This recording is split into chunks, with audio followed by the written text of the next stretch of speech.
Salut les potos, on se retrouve aujourd'hui pour la revue de l'épisode 3 de Gachiakuta. Et encore une fois, c'était un épisode très bien, très sympathique à regarder.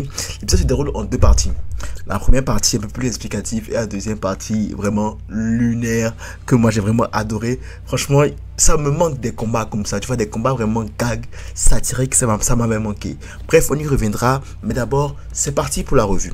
Première partie, on nous explique en fait un peu, si tu veux, le système de pouvoir. Et de ce qu'on retient, de ce que moi je retiens en tout cas, et ce qui est vraiment très sympa, c'est que déjà les bêtes, les objets trash là, sont habités de l'énergie qui s'appelle Anima. Et du coup, dans la même optique, quand tu prends soin d'un objet, l'anima habite cet objet. Cependant, c'est pas parce que l'animal habite que tu peux ressortir le pouvoir de cet objet-là. Il n'y a que des personnes qui ont des talents appelés les givers qui sont capables de sortir le potentiel complet des objets habités par l'animal qui sont appelés des instruments vitaux. Un truc comme ça. C'est ce que j'ai compris. Et Rudo et Enji en font partie. Ce qui est sympa. Et du coup, Rudo, en fait, on comprendra que lui, c'est un cas assez particulier. De ce que j'ai compris, c'est vraiment un cas assez particulier.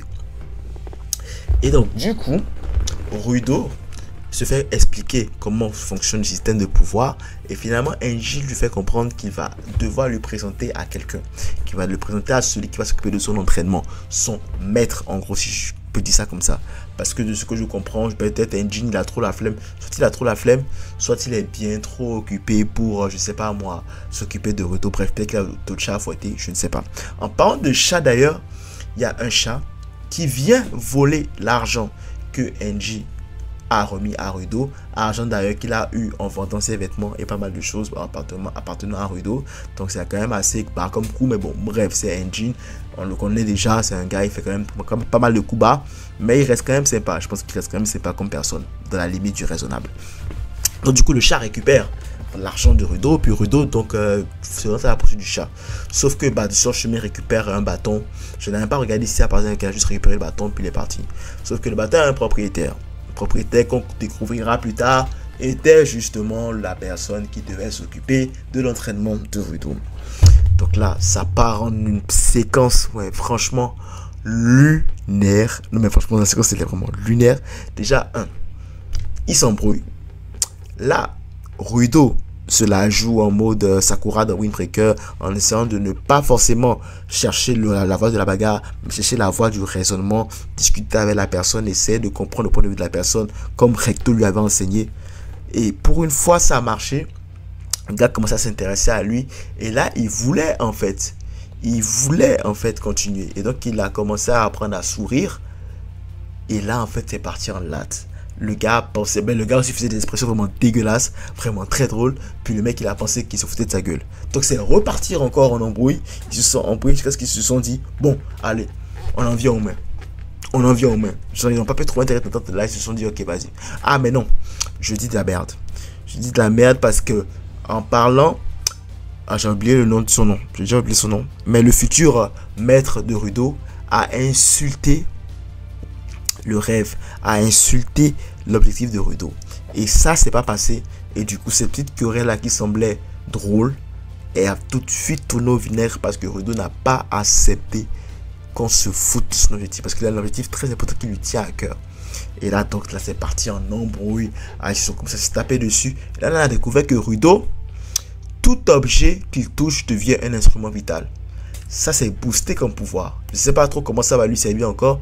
Mais tout objet qui touche, je ne sais pas si c'est les gants qui font ça ou si c'est Rudo qui a cette force-là en fait. Mais tout objet qu'il touche devient un instrument vital. Alors que les autres, eux, sont des objets justement auxquels ils ont donné de l'amour qui devient un instrument vital. Mais lui, Rudo, tout objet qu'il touche, même si c'est la première fois qu'il touche l'objet, ça devient un instrument vital. Et du coup là, comme ça s'affronter, quand soudain on voit le mec qui panique. Mais pourquoi il panique? Genre c'est un combat et techniquement il a peut-être l'avantage parce qu'il maîtrise plus le système de pouvoir que Rudo, tu vois.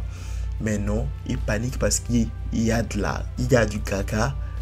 En fait, le mec il a pris un plongeon de toilette et justement il essayait de t'attaquer. Le mec a oublié son nom. Merde. Bon, bref. Donc du coup, il essaie de l'attaquer avec. Et du coup, il s'est rendu compte qu'il y avait du caca au bout. Et donc ça l'a traumatisé. Il a paniqué. et il a commencé en fait à essayer d'esquiver, à fuir. C'était vraiment dingue, c'était vraiment drôle à la Tom et Jerry.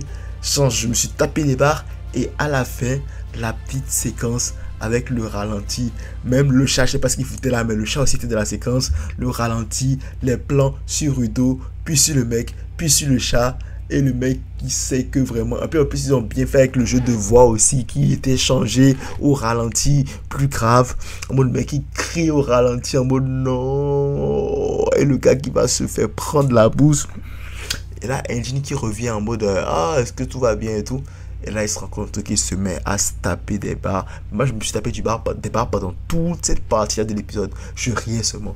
Parce que ça faisait longtemps que j'avais eu un combat comme ça, en fait. Un combat drôle, un combat gaguesque qui, quand même, permet de tisser une relation des personnages ou de faire avancer l'histoire, quoi, tu vois. C'était vraiment très drôle. C'était fucking hilarant, en fait, de voir le mec fuir le caca. C'était vraiment du caca, en fait. Genre, on est parti sur une blague pipi caca. Et pour moi, ça a tellement très bien fonctionné que moi, c'est bon quoi. Genre, je me suis tapé des barres. Et du coup, Engine aussi s'est tapé des barres. Et ils s'en vont vers le quartier des expéditeurs. Sauf que, il y a un nouveau personnage qui se dévoile derrière la voiture. D'ailleurs, comment ça, il y a une Jeep? Littéralement, il y a une Jeep dans les bas-fonds, genre dans le bas monde. Tout ça sort. Est-ce que la Jeep est tombée du ciel? Je pense pas. Ils l'ont construit eux-mêmes. En tout cas, j'ai été surpris de voir une Jeep. Genre, j'aurais pu voir, genre, ok, il y a des tracteurs, enfin pas des tracteurs, genre, tu sais, des vieilles carcasses, c'est ce que je peux comprendre. Mais là, comment ce mec Engine a pu se dégoter une Jeep? Qui m'explique. Parce qu'elle est quand même stylée, la Jeep. Et encore. Et en parlant de stylé, quand même, le décor, tout ça, ah, c'était bien, hein. Ah, c'était beau. Ah, c'était magnifique. C'était vraiment beau. Ça, cette allure-là, en fait, on est dans un dépotoir, on est dans un taudis, mais ça reste visiblement beau, agréable à voir. Les jeux de couleurs sont vraiment sympas. Ah, vraiment, j'ai adoré. Ah, vraiment, j'ai adoré regarder ça. J'ai vraiment kiffé. Donc, il y a une nouvelle personnage, une fille qui se présente à l'arrière de la voiture et qui joue avec les cheveux de Rudo. Et puis, Rudo, voilà quoi, dès que lui voit une nouvelle fille, c'est bon, c'est fini. Mon boy, c'est bon, il est parti. On l'a perdu. On l'a perdu totalement. Puis l'épisode se termine sur ça en mode voilà quoi, il se dirige vers le quartier des cleaners. Puis ouais, épisode très sympa. On nous a introduit deux personnages plutôt importants pour la suite de l'histoire.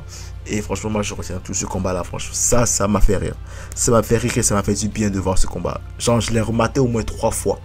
3 fois. C'est incroyable. Le combat il est trop bien, il est incroyable, il est drôle as fuck et j'en avais besoin. Franchement c'était super sympa. L'épisode en lui-même était vraiment sympa parce qu'il nous pose quand même un peu les bases de comment le système de pouvoir fonctionne. Puis il commence par nous tisser un peu des relations avec des personnages qu'on introduit. Que demander de plus quoi, tu vois. Voici tout ce que j'avais à dire pour cette revue de l'épisode 3 de Gachakuta. Si vous avez aimé la revue, n'hésitez pas à liker, laissez commenter, ça fait toujours plaisir. Si vous n'êtes pas encore abonné, abonnez-vous, ça fait encore plus plaisir. Max de like, max de partage. Je vous retrouve très vite dans la vidéo. D'ici là, prenez tout son dodo proche. C'est tout pour moi. À la prochaine.